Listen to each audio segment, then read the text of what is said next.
তিন ধরনের ঘরের মধ্যে যে কোনো সময় আল্লাহ পাক রব্বুল আলামিনের গজব নাজিল হতে পারে। এই তিন ধরনের ঘরকে আল্লাহ পাক রব্বুল আলামিন বড় অপছন্দ করে থাকেন।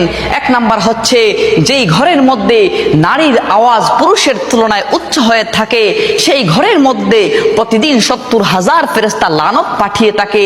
দ্বিতীয় নম্বর হচ্ছে যেই ঘরের মধ্যে অন্যের হকের মারা টাকা জমা থাকে আর সেই টাকা দিয়ে সংসার চলে, ওই ঘরের মধ্যে যে কোনো সময় আল্লাহ পাক রব্বুল আলামিনের গজব নাজিল হতে পারে। আর তিন নম্বর হচ্ছে হযরত জিবরাইল আলাইহিস সালাম বলেন, যেই ঘরের মানুষরা মেহমান আসলে অখুশি হয়, ওই ঘরের মধ্যে যে কোনো সময় আল্লাহর গজব নাজিল হতে পারে।